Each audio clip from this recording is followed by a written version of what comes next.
El día de hoy vamos a continuar, vamos a comenzar una nueva serie en el libro de Judas. Durante las siguientes 4 semanas vamos a estar estudiando el libro de Judas. Y antes de comenzar a ir allá, vamos a tomar un tiempo para orar y pedir la dirección del Señor.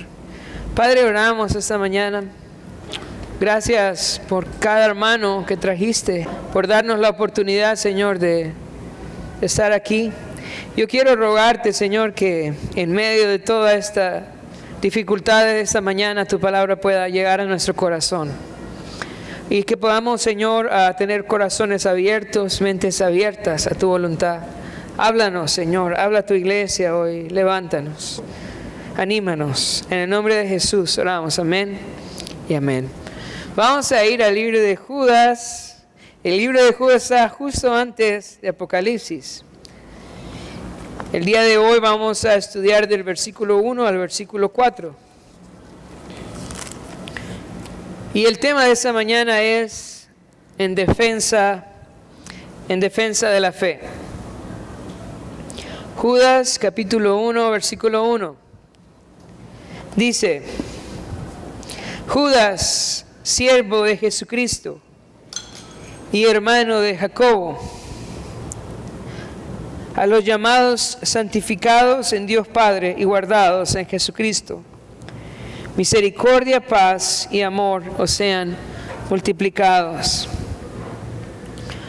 En el versículo 1, el autor se presenta a sí mismo como Judas. Dice: Judas, siervo de Jesucristo. Y la palabra siervo acá es esclavo. Él está diciendo: yo soy esclavo de Jesucristo. Cuando una persona realmente conoce a Jesús como el Mesías, como el Salvador, solo hay una opción para él. Y esa opción es entregar su vida completamente a Él, para servirle a Él. Una vez que uno se da cuenta quién es Jesús, conoce a Jesús, lo que prosigue en nuestra vida es entregarnos completamente a Él. Y eso es lo que está diciendo: yo soy Judas, el esclavo de Jesús, yo soy. Yo quiero preguntarte esta mañana: ¿realmente usted ha conocido a Jesús como el Mesías? ¿Realmente Jesús es su Salvador? Porque si Jesús es su Salvador, Jesús es el Mesías, solo hay una opción para nosotros. Y es que nos entreguemos completamente a Él, para vivir para Él, para servirle a Él. Este es el resultado de un encuentro con Jesús. Cuando Saulo se encontró con Jesús camino a Damasco, vio una gran luz.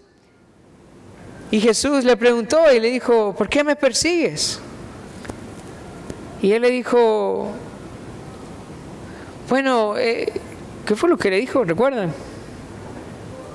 ¿Por qué me persigues? Yo soy Jesús a quien tú persigues. Y entonces, ¿cuál fue la primera respuesta de Saulo? ¿Recuerdan cómo respondió? Él le dijo: Señor, ¿qué quieres que yo haga? ¿Cuál es la respuesta de una persona que se encuentra con Jesús? ¿Qué es? Es: Señor, ¿qué quieres que yo haga? Cuando yo conozco a Jesús verdaderamente, la siguiente pregunta es: ¿cómo puedo servirte? ¿Qué quieres para mi vida? Este es el reflejo de haber conocido a Jesús. Y eso es lo que vemos aquí en la vida de Judas, siervo de Jesucristo. Y luego dice: hermano de Jacobo. Debería de ser fácil saber quién fue el autor de esta carta, porque ya dijo que se llama Judas y ya dijo que era hermano de Jacobo. Suena fácil, ¿no? Judas, hermano de Jacobo. Ahora hay una complicación. En el versículo 17 dice, siempre en Judas 1:17: pero vosotros, amados, tened memoria de las palabras que antes fueron dichas ¿por quién dice? Por los apóstoles. O sea que él se está excluyendo del grupo de los apóstoles. Había un apóstol que se llamaba Judas, que tenía un hermano que se llamaba Jacobo. Pero aquí en el versículo 17, él nos está incluyendo dentro del grupo de los apóstoles. Entonces, ¿quién es este Judas?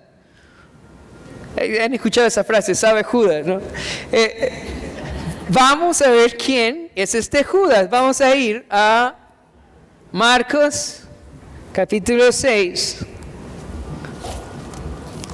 versículo 33. ¿Quién es este Judas que tiene un hermano que se llama Jacobo?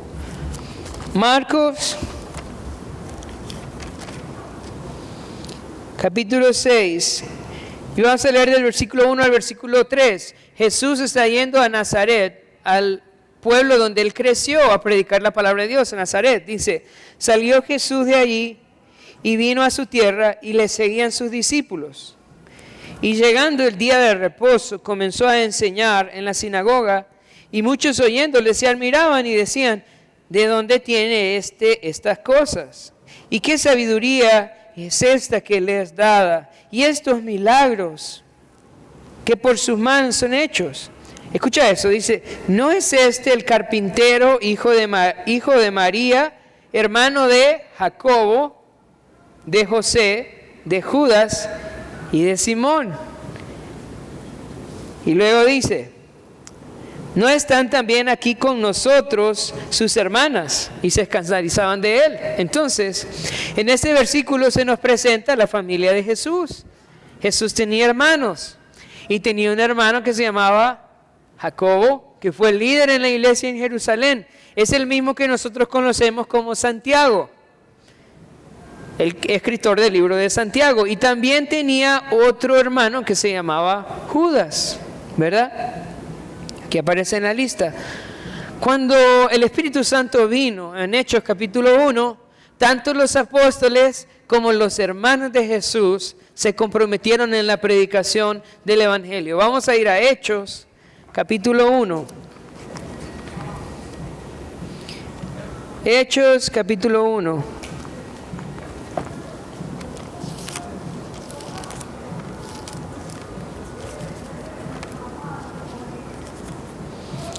Hechos, en el capítulo 1, en el versículo 13, dice, Hechos 1:13, y entrados subieron al aposento alto donde moraban Pedro y Jacobo y Juan, Andrés, Felipe, Tomás, Bartolomé, Mateo, Jacobo, hijo de Alfeo, Simón el celote, Judas, hermano de Jacobo. Todos estos son apóstoles. Ahora, versículo 14 dice, todos estos perseveraron unánimes en la oración y ruego con las mujeres. Y escucha esto, y con María, la madre de Jesús, y con, ¿quién? Con sus hermanos. ¿Los hermanos de quién? Los hermanos de Jesús. Ellos se comprometieron en la predicación del Evangelio. Y aquí Judas le está diciendo a Jesús, no mi hermano, sino le está diciendo, yo soy siervo de Jesucristo. Yo quiero mucho a Daniel y yo sé que muchos de ustedes lo conocen, pero yo nunca le diría que soy su esclavo. Sin embargo, cuando alguien conoce verdaderamente a Jesús, no tiene más opción que rendir su vida para el servicio a Él. Entonces ya vimos un poco del autor, ¿verdad? Ahora vamos a pensar en los destinatarios de la carta. Vamos a ir al versículo 1 en la segunda parte. Dice, a los llamados, esos son los destinatarios. Él escribe a los llamados, a los santificados en Dios Padre y guardados en Jesucristo. Ok, la Biblia describe a los creyentes, aquí Judas los describe con 3 características. La primera característica es que hemos sido llamados. Estamos aquí, ¿sabe por qué? Porque Dios nos llamó. Aquí hay una riqueza importante. ¿Por qué? Muchos piensan que pueden venir a Cristo cuando ellos quieran, ¿verdad? Entonces dicen, bueno, pastor, hoy no estoy listo, hoy voy a recibir a Cristo otro día. Quiero pasar mi vida un poco más tranquila y divertida y cuando sea viejo yo voy a recibir a Cristo. Equivocados. Nosotros venimos a Dios porque Él nos llama. Así. ¿Y cuándo es el tiempo de venir a Cristo? Es cuando Él te llama. Si Él te está llamando, es tiempo de decirle que sí.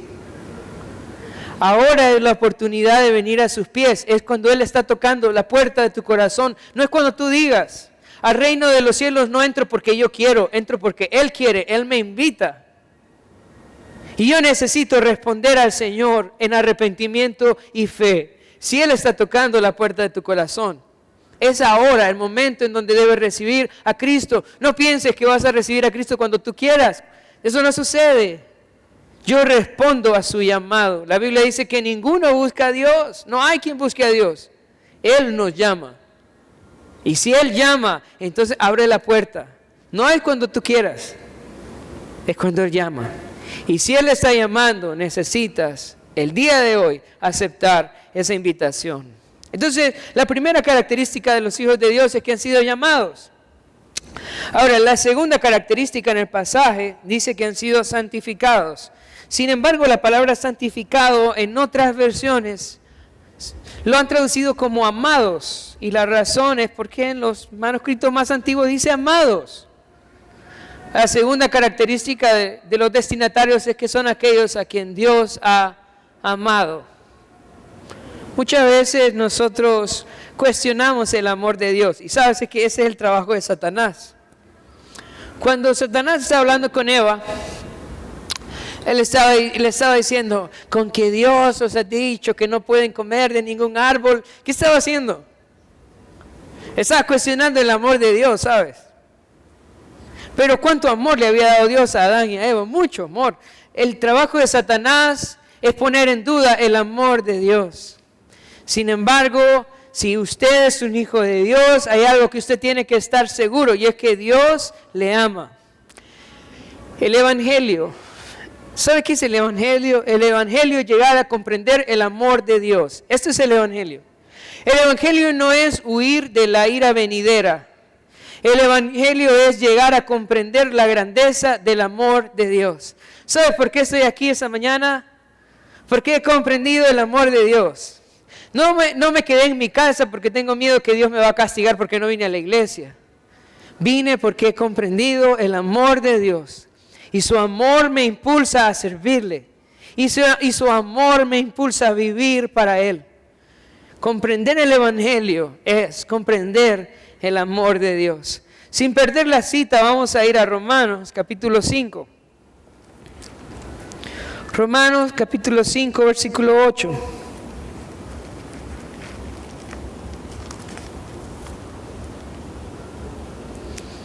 Dice, mas Dios muestra su amor para con nosotros, en que siendo aún pecadores, Cristo murió por nosotros. Pues mucho más, estando ya justificados en su sangre, por Él seremos salvos de la ira. La Biblia dice que el Señor mostró su amor para con nosotros, en que siendo aún pecadores, Cristo murió por nosotros. Yo quiero preguntarte esa mañana, piénsalo. ¿Podemos estar seguros de que Dios nos ama? ¿Podemos estar convencidos de que Dios nos ama? Sí. ¿Por qué? Porque nos dio a Jesús y Él murió por nosotros. A veces cuando tenemos problemas económicos decimos, ¿y será que Dios me ama?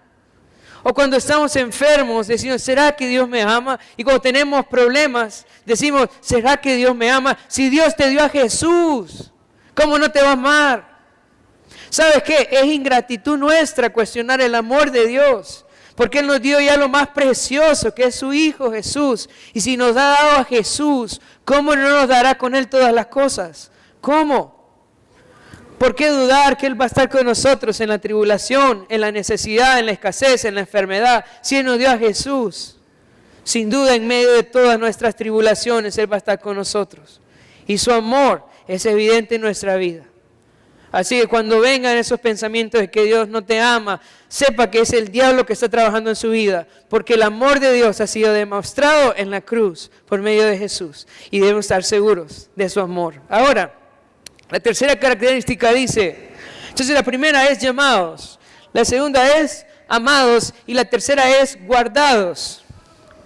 Muchas personas se preguntan, ¿será que la salvación se pierde? ¿Será que si yo me porto mal, Dios me va a borrar del libro de la vida? ¿Será que yo voy a llegar a ser parte en el cielo, voy a tener mi lugar en el cielo. Muchas personas se preguntan, pero lo que la Biblia dice es que los hijos de Dios son guardados ¿en quién? Pueden verlo, está en el versículo 1, guardados en Jesucristo. Estamos guardados en Él. Mira, piénsalo un momento. Cuando una persona entrega su vida a Jesucristo, viene a ser parte del redil del Señor, viene a ser una oveja del Señor. Así que, ¿quién es el pastor? ¿Quién es el pastor? No es David. ¿Quién es el pastor? Es Jesús. Él es el pastor. Y el pastor cuida de sus ovejas. Y si viene el lobo, ¿qué pasa con el pastor? El pastor cuida sus ovejas. Y si viene el oso, el pastor cuida su oveja. Y si la oveja es desobediente, la Biblia dice, su vara y su cayado me infundirán aliento. Si la oveja no escucha, el Señor la va a animar con la vara y la va a encaminar. ¿Sabes cómo termina el Salmo 23? Termina diciendo, y en la casa de mi Padre moraré por largos días. ¿A dónde nos lleva nuestro pastor? ¿A dónde? A la casa del Padre. Nos lleva para allá. Él nos va a llevar. Si es usted una oveja del Señor, el Señor lo va a guardar hasta el final, hasta que entre a la casa de su Padre. Ahora luego habla acerca de la oración. Al final del versículo, en el versículo 2, dice, misericordia, paz y amor os sean multiplicados. ¿Qué es la oración de Judas? Que la misericordia del Señor, la paz y el amor del Señor sean multiplicados en la vida de los creyentes. ¿Por qué cosas ora usted? ¿Qué cosas son las que le pide a Dios? ¿Cuáles son sus oraciones diarias? A veces nuestra oración es por pagar cosas, ¿no? Por enfermedades. Judas nos dice, ¿sabe lo que usted necesita? Es la misericordia, la paz y el amor del Señor. Eso es lo que usted necesita. Hay muchas personas que piden la justicia de Dios y dice, Señor, haz justicia. Señor, haz justicia. Y no saben lo que están pidiendo. Porque si el Señor hace justicia, también sobre Él va a venir la ira de Dios. Escucha eso. Nosotros somos cristianos. Conocemos al Señor, tenemos el Espíritu Santo, pero nos portamos mal a veces, ¿sí o no? Si el Señor hiciera justicia con nosotros, no estaríamos aquí. Así que Judas no pide justicia. ¿Qué pide? Misericordia. ¿Qué debemos de pedir nosotros, hermano? La misericordia. Señor, ten misericordia de mí, de mi familia. Ten misericordia de esa persona, ten misericordia de mí. No me pagues conforme a mis obras, que no merezco nada. Eso es lo que necesitamos. Pide por paz. A veces nosotros pedimos por plata, ¿verdad? Escucha eso. Hay personas que tienen mucha plata, pero no tienen paz. Si usted tiene problemas económicos, pero tiene paz, hermano, no es mejor. La paz es lo más valioso. Así que él pide paz y pide amor también para los hermanos. Ahora vamos a pensar un poco en el propósito de la carta. Ya vimos el autor, los destinatarios y ahora vamos a pensar en el propósito. Yo no sé si te pasó en la universidad o en algún lugar, estabas en la clase de sociología o de filosofía y había un profesor burlándose de Jesús y de la Biblia. Y luego preguntaron, ¿y hay algún creyente aquí? Y parece que no había ni uno. Y de repente alguien levantó la mano así, temblorosa, y empezó a reírse de él y a burlarse de él. No sé si te ha pasado. Pues mira lo que escribe Judas acá, en el versículo 3. Amados, por la gran solicitud que tenía de escribiros acerca de nuestra común salvación, me ha sido necesario escribiros, exhortándoos que contendáis ardientemente por la fe que ha sido una vez dada a los santos. Porque algunos hombres han entrado encubiertamente, los que desde antes habían sido destinados para esta condenación, hombres impíos que convierten en libertinaje la gracia de nuestro Dios y niegan a Dios, el único soberano, y a nuestro Señor Jesucristo. Entonces Judas está diciendo, mira, yo sentí la urgencia de escribirles, yo quería escribirles, pero esto es algo urgente. Yo quiero rogarles que contiendan ardientemente por la fe que les ha sido entregada a ustedes los santos. El Señor nos dio su palabra, nos dio el Evangelio. Nos lo dio, ¿a quién se lo dio? ¿Al gobierno? ¿A quién le dio el Señor el Evangelio? A los santos. No fue al gobierno, no fue tampoco a las escuelas, a los colegios. No fue dado a los santos, a nosotros. ¿Y para qué nos fue dado el Evangelio? ¿Sabes? No fue dado para anunciarlo, pero también nos fue dado para cuidarlo. Para nosotros el Evangelio debe ser un tesoro, algo que nosotros cuidamos, la verdad de Dios, la palabra de Dios, algo que nosotros atesoramos, nos fue dada, tenemos que cuidarla, nadie va a cuidarla, somos nosotros. Y Judas le dice, yo les escribo para que contiendan ardientemente por la fe. ¿Por qué? Porque ese mensaje hoy está siendo distorsionado. Este mensaje hoy está siendo diluido. Este mensaje está siendo adulterado. Alguien tiene que cuidarlo. Alguien tiene que preservarlo. Y esos son ustedes los santos. Eso es lo que está diciendo Judas.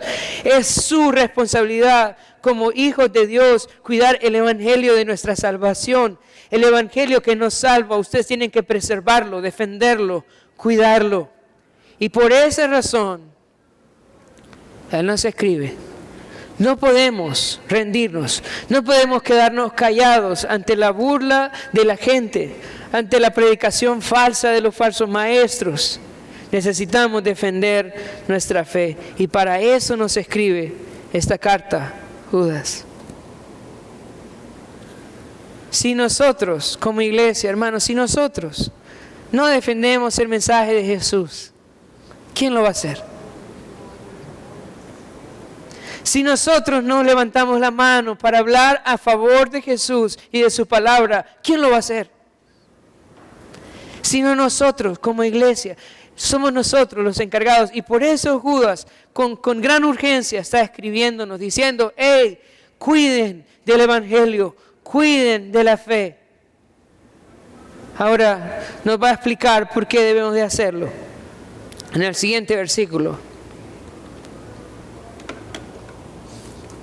Versículo 4. Porque algunos hombres han entrado encubiertamente, los que desde antes habían sido destinados para esta condenación.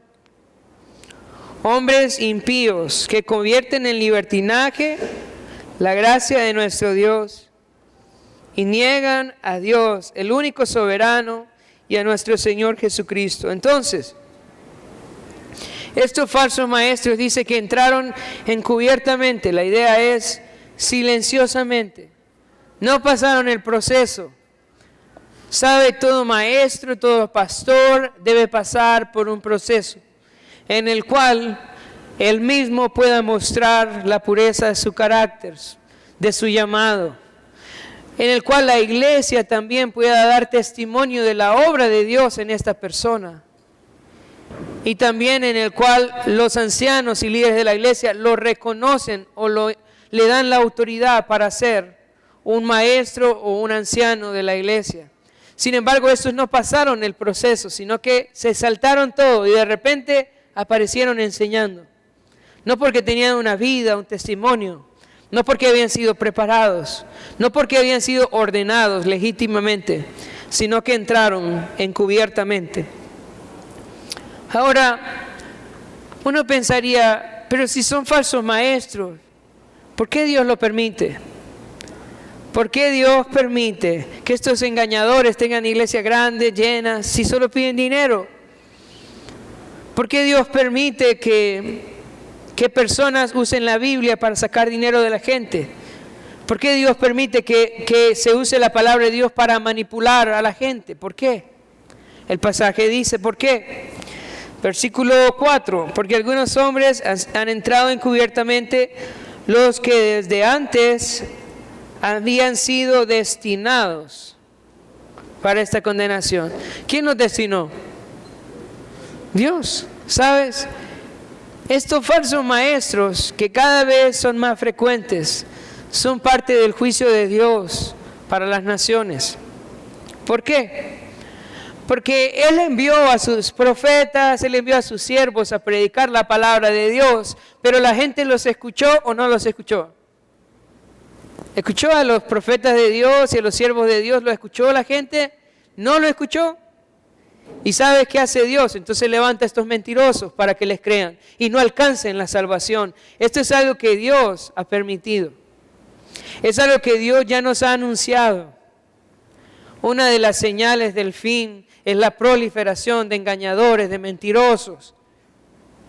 Es el crecimiento de la apostasía, donde la iglesia de Cristo se aparta de la Biblia. Y eso es lo que estamos viendo.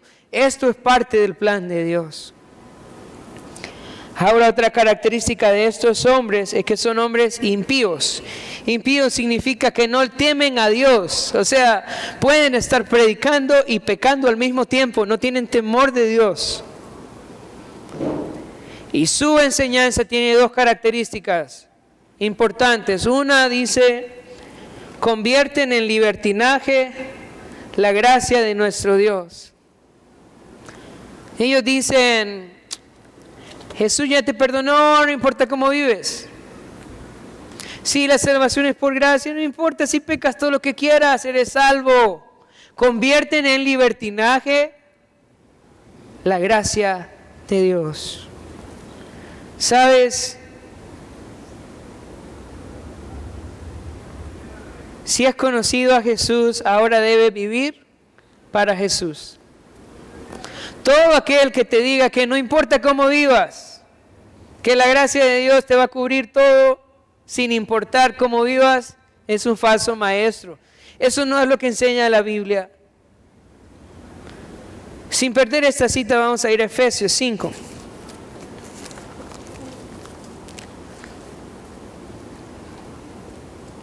Efesios 5, versículo 5 y 6. Efesios 5, 5 y 6.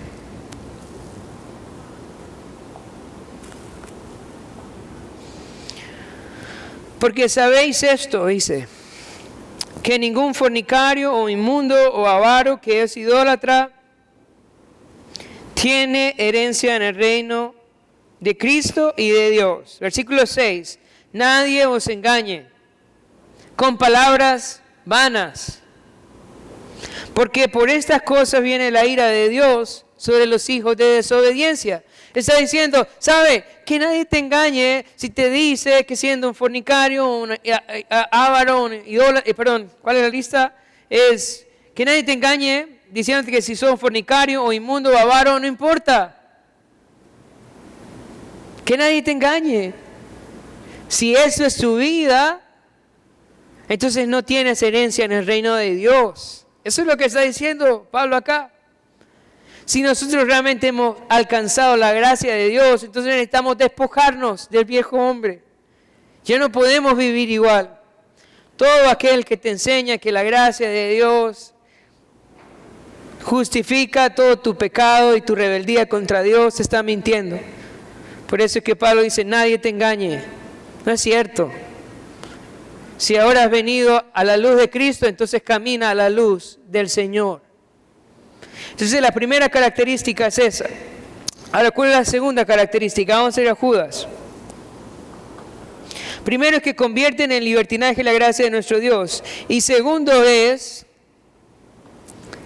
que niegan a Dios, dice el único soberano, y a nuestro Señor Jesucristo. En la traducción Reina Valera ponen, niegan a Dios, el único soberano, y a Jesucristo, y a nuestro Señor Jesucristo como dos cosas separadas. Pero realmente si ustedes buscan en otras traducciones, no dice niegan a Dios, dice niegan al soberano y Señor Jesucristo. Lo que están haciendo es negando el gobierno de Jesús sobre la vida de sus seguidores. Estos engañadores le dicen a la gente, mira, Jesús te salva y luego usted decide cómo quiere vivir. Haga esta oración y si quiere servirle, le sirve. Y si no, pues ahí vea. ¿Sabes? Eso es mentira también. Si realmente recibes a Cristo como Señor, como Salvador de tu vida, también lo recibes como Señor. Debes vivir para Él. Este es el Evangelio. Nosotros pecamos en contra de Dios y por medio de Jesús nos volvemos a Dios. ¿Para qué? Para servirle, para vivir para Él. Sin embargo, estos engañadores niegan el señorío de Jesús sobre la vida de los que han venido a creer en Él. ¿Ok? Bueno, ¿cuántos están listos para contender por la fe? ¿Ah? ¿Verdad? ¿Están listos? Bueno, tengo algunas pautas prácticas antes de que vayamos al combate. En el comienzo, bueno, vamos a leer 2 Timoteo capítulo 2, versículo 24.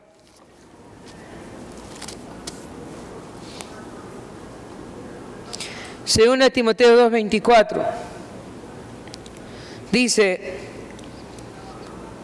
escucha eso, porque el siervo del Señor no debe ser contencioso. Estoy en 2 Timoteo 2:24, porque el siervo del Señor no debe ser contencioso, sino amable para con todos, apto para enseñar, sufrido, que con mansedumbre corrija a los que se oponen, por si quizás Dios les conceda que se arrepientan para conocer la verdad y escapen del lazo del diablo en que están cautivos a voluntad de Él. Entonces, tenemos que contender ardientemente por la fe. Pero ¿cómo lo vamos a hacer? ¿Cómo contiendo yo ardientemente en defensa de la fe de Jesucristo? Bueno, necesito hacerlo con buena actitud, porque el siervo del Señor no debe ser contencioso. La idea es que no estamos ahí porque nos gusta pelear. Tenemos que tener buena actitud. En la portada tengo ahí a un soldado. Mira este soldado. Mírale la sonrisa que tiene. Esa es la idea. Vamos a ir a pelear. Pero vamos a ir a pelear con buena actitud. Amables. ¿Sabes? Contender por la fe tiene una regla importante. Y esa regla es: el que se enoja pierde. Si usted va a hablar con alguien de su fe y en eso se olvida y empieza a pelear con él, perdió. No lo va a convencer de nada. Nosotros no vamos a llevar el evangelio bravos. Tenemos que contender, pero contender con buena actitud, amables con todos.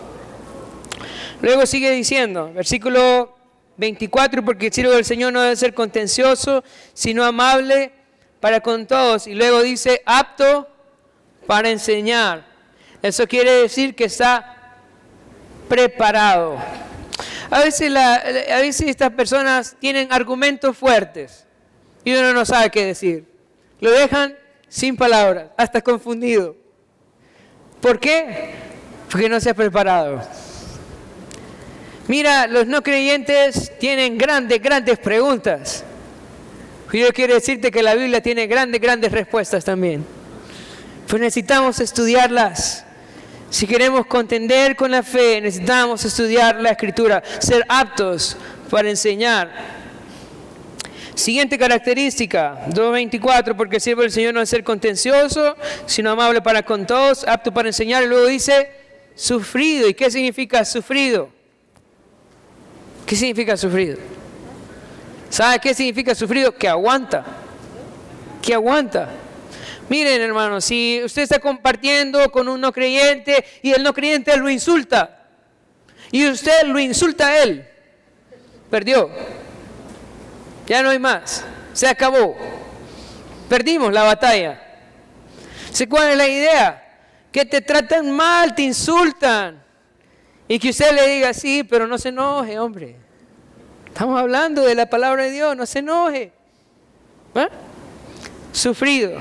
Y por último dice que con mansedumbre corrija a los que se oponen. Por si quizás Dios les conceda el arrepentimiento. La plática debe ser en amor, debe ser en orden, que la gente sepa que yo no estoy peleando con ellos, yo lo estoy amando con la palabra de Dios. Yo recuerdo hace un tiempo compartir con alguien que me dijo que era ateo. Me dijo, yo soy ateo y no creo en nada de lo que dice ese libro. Y yo le dije, ok, pero leámoslo pues. Y compramos un café y estuvimos hablando 1 hora y media. La palabra de Dios. Sin pelear, solo razonando, pensando en lo que la Biblia decía. Y yo recuerdo después de esa hora y media de estar hablando, él se sonrió y me dijo, no, me dijo, yo no es que soy ateo, me dijo. Lo que creo es que no quiero dejar mi pecado, me dice. Pero sigamos hablando de la Biblia, sigamos, ¿sabe? Estuvo buena la plática.